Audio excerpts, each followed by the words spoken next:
All right, everybody. I want you to get excited.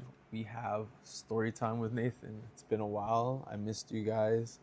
I've just been living life, trying to process my thoughts, understand who I am.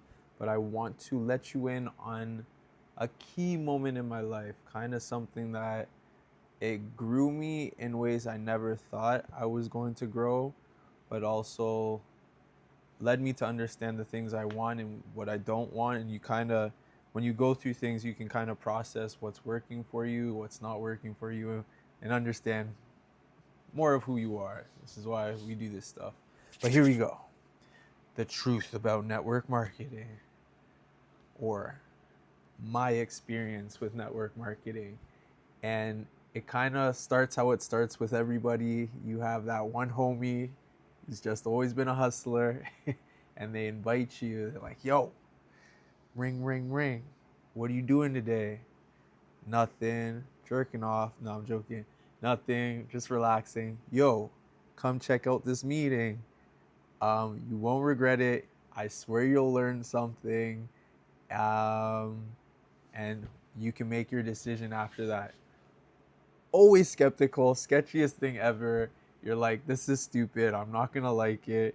The hardest part of network marketing is the fact that people are going to, there you are, people are going to have that yucky feeling. But this is a part of the growth that you kind of experience. But I get the phone call. I won't dive in on characters, but I got the phone call. I get picked up. Then I'm in this strange meeting room. I won't even give away specifics because it completely exposed what what businesses was. And shout out to everybody that I met. I love you all dearly. But the thing that captivated me were the stories. You understand why you have somebody that pops up on stage, they explain their story, they say why they're doing it, and if the why is strong enough, nothing in the way matters. You will figure out a way to earn your money, and it is the name of the game. No matter how you put it, network marketing is a numbers game. If you're good at getting people on board, you're going to make money. And honestly, the earlier you start, the easier it is because the company won't have said reputation. And a lot of you develop skills. It was the best part of, like, you see people grow from not knowing what they want. And let me paint this picture. In the time I was working a job I didn't like, I knew I wanted more. You don't know what's more. And I'm pretty sure I had no idea that you could kind of start your own business. The way they sell it to you is like, you can run your own business. This is your own business. You use our product, you promote it, you get rewarded for it. And I'm like, hey, that sounds kind of good. And honestly, I had early success. I was around people that were highly driven, highly motivated, and I felt it. You feel the buzz when you're just surrounded in that environment. You're like, yes. And when you see it working for other people, it's beautiful. The sad part is, and this is why you can't hate on it, because it relates to every area in life. No matter how good your top coworker is doing at your workplace or whatever, everybody else isn't doing as good as them. In the community, you have few rich people, but everybody else below them, like, we're so distracted, you can say, that you can't keep up or keep focus on what you really want in life. And that's why I preach to you guys, like, have a relationship with God, because the more you focus on the word and resonate with what's reading you when you read the Bible, and when I read the Bible, what hits us is different. We'll preach that a different time, but read your Bible and get to know God. But you're in this room and you're now being told that you can do things. You don't need a boss. You can be your own boss. And it hit me. It sparked my joy. It sparked something in my life that nobody's ever told me. And this is why I love being involved with youth environments, because this stuff, or even being a dad, things that I wasn't told or taught early on, I want to get to people as young as possible, because it will allow you to run further, be more of long distance thinker instead of just like instant gratification. Honestly, you think about school and all the stuff we learn, and it's just a bunch of nonsense. If they taught network marketing at school, even marketing, it would be very beneficial to people because it's what we use. Advertisement and advertisement class, great, because this is the things that people are being programmed by. You watch the Super Bowl, you watch sports, it's Stanley Cup right now, all this stuff. And while you're sitting down having your beer, all this stuff is getting flooded into your brain. So you just start to understanding how people are really get get the urge to buy things. It's because it's been set in your face and you don't even notice it.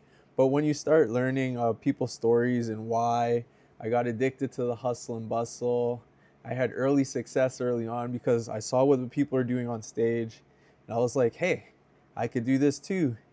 And you know what? I did it. It was pretty awesome. I succeeded with it to a degree. And then what just hurt me is not having, when you're doing good but the people around you aren't doing as good.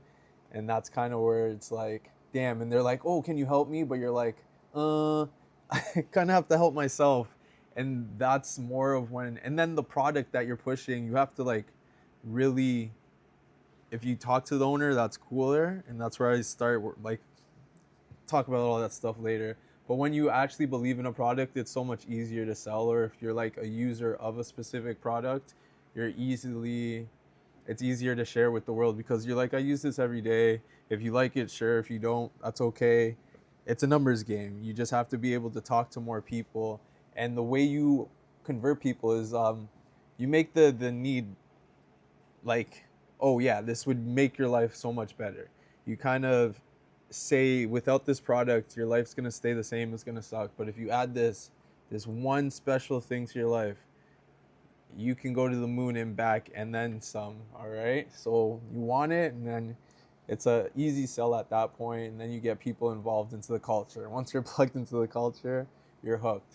So the things I loved about network marketing were the people I met, the stories you hear, the actual success. You get money out of it. If you do good, you will be rewarded, which is kind of cool. But the biggest thing I liked was it brought me to the self-improvement world or self-help. I started, the best book that I got out of that was Think and Grow Rich by Napoleon Hill. And I will, next to the Bible, that is like one of the top books you can read if you're trying to figure out finances, because it just tells you like specifically what is it people actually focus on to get money, yada yada yada. What are the things holding you back, like this distractions, or the law of hypnotic rhythm, or how like influences will dull your edge, sexual transmutation instead of focusing on sex. Oh my gosh, world, please, all my youngins, guys, you're too young to be using your sexual energy just to have sex. You guys aren't having babies. Chill the hell out. Use that energy, make something, direct your urges, really direct your urges into something creative, like YouTube. Ding. But anyways, it taught me that type of stuff. I stopped liking it really when I found other people weren't having the success I was having, or I was only talking to people because I kind of saw them as a number, I, which is terrible. You're kind of like, I just want to tell you this because I think I can get $1 out of you. And I didn't like that feeling because I'm not a good poker face guy. I can't really lie or pretend like I care about something and I really don't. I did have another mentor that I will talk about, which was another network marketing company, but he taught me, like, he was really successful and he took me on under his wing, and invaluable lessons. To this day, I still say like, yo, what up? How are you? And he still checks up on me, which is cool. Like, once you're involved in certain people's lives, we're inseparable. So you'll have that moment. But at the same time, it's all up on you. You have to figure out how you use it. One sec. I've never done this before, but I had notes. Yeah. So I guess that was a good one. it gave me the communication skills to be able to like talk to people. Before I would just stick to my group or not go outside my comfort zone to talk to strangers. But by doing network marketing, although I saw some people as numbers, when I randomly approach people in the streets, you kind of get you get a better rapport at what people are going through in life and what would help them. And just I kind of got more interested in just talking to everyday people. Not saying it's like that all the time. There are phases where I'm just like screw everybody. But again, when I step out of the bubble and I talk to people just because, it kind of makes us both feel better. So I always had that. You learn how to do sales, obviously. I was reading books, goal setting, thinking bigger. Thinking bigger is one of the biggest things you can do because I was limited. I was like, oh, I have to make money in this job. I was only seeing things like very narrow-mindedly. But then I was like, wait a second, like I went to school for computer science. I know how to use technology. People like me. My charisma was started like oozing just because I was getting that energy up, right? And there were big things like holding me back that I just wanted to like distract myself. It's almost like you're so smart, you're stupid. Because like I can do everything, so you do nothing, which is terrible. And just being around other people was the best part. Like when we had our meetings, it was like a little mini party. It's like going to a success party where network events are like, wow, love that stuff. Because you're not just at a party to like, oh, I want to kiss you people and dance you all the time. It's like, no, like we're focused. Like we want a better life, so let's get this. But you do fall into the trap of like power hungry people, or they only use you for money, which is like anything in life, right? You have to really have the discernment to know what people are providing for your life and what people actually care and want to see growth, regardless if it comes back around for them. And just when you find good people like that, it's like hold on to them and please tell them like thank you, because this world, it can get real cutthroat, especially when money gets involved. So I think that's when I started feeling icky about myself.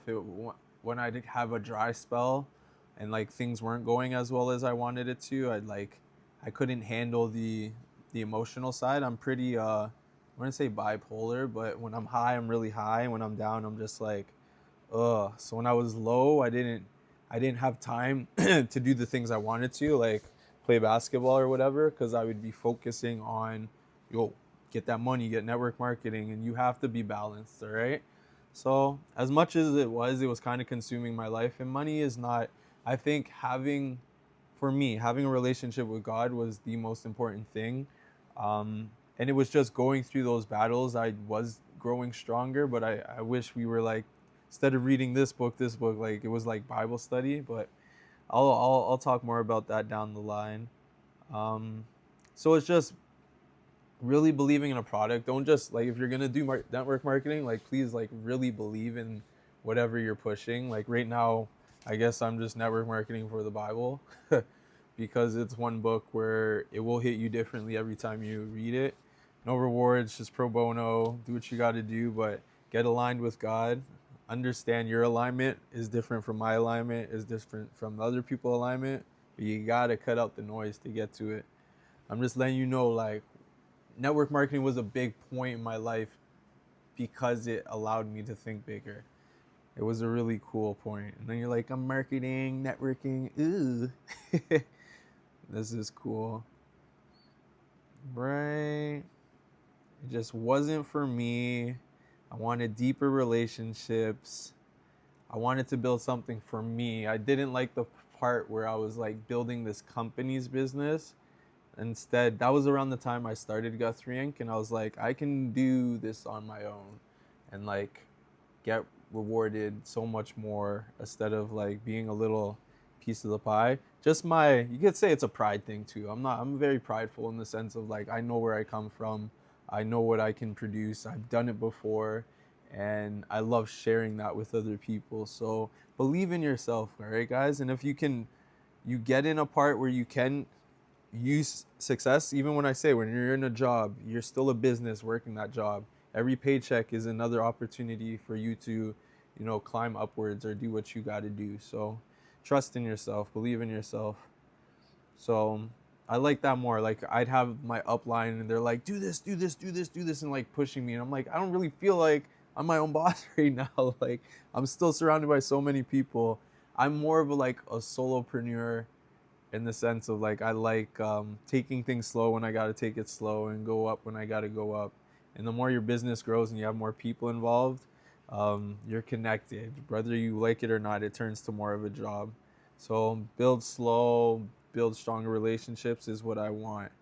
So these are just a little everywhere on this point where I just wanted you to understand. Like I never had.